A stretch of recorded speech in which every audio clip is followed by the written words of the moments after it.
Dead easy cookies ಮಾಡಿ ಮನೇಲಿ ಎಷ್ಟು ಈಸಿ ಅಂದರೆ ಕೈಲಿಂದ ಹಿಟ್ಟನ್ನು ಮುಟ್ಟಬೇಕಾಗಿಲ್ಲ. 1 ಕಪ್ ಹಿಟ್ಟು, ಅದರಲ್ಲಿ ಯಾವುದಾದ್ರೂ ಹಿಟ್ಟು, ನಾನು ಹೋಲ್ ವೀಟ್ ತೊಗೊಂಡಿದ್ದೀನಿ. ಓಟ್ಸ್ ತೊಗೋಬೋದು, ರಾಗಿ ತೊಗೋಬೋದು, ಮಿಲೆಟ್ ತೊಗೋಬೋದು, ಅಥವಾ ಜೋಳದ ಹಿಟ್ಟು ತೊಗೋಬೋದು, ಏನೂ ತೊಂದರೆ ಇಲ್ಲ, ಯಾವ್ದು ಬೇಕಾದ್ರೂ ತೊಗೋಬೋದು.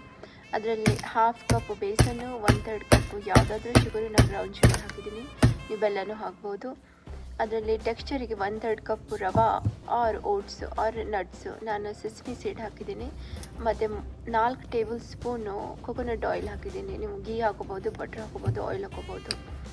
ಅದಕ್ಕೆ 1 ಚುಟ್ಕು ಉಪ್ಪು, 1 ಚುಟ್ಕೆ, ಮತ್ತು 1 table spoon baking powder, baking soda ಅಲ್ಲ, ಬೇಕಿಂಗ್ ಪೌಡರು ಎಲ್ಲ ಮಿಕ್ಸಿಲಿ ಮಿಕ್ಸ್ ಮಾಡಿ ಸ್ಪೂನಿಂದ ತೆಗೆದು ಯಾವುದಾದ್ರೂ ಶೇಪ್ ಮಾಡಿ 375 ಅವನಿಗೆ 10 ಮಿನಿಟ್ಸು. ಇಲ್ಲ ಅಂತಂದರೆ ಅಪ್ಪು ಹಂಚಿರುತ್ತಲ್ಲ, ಅದರಲ್ಲಿ ಮಾಡ್ಬೋದು. ಎಷ್ಟು ಈಸಿ.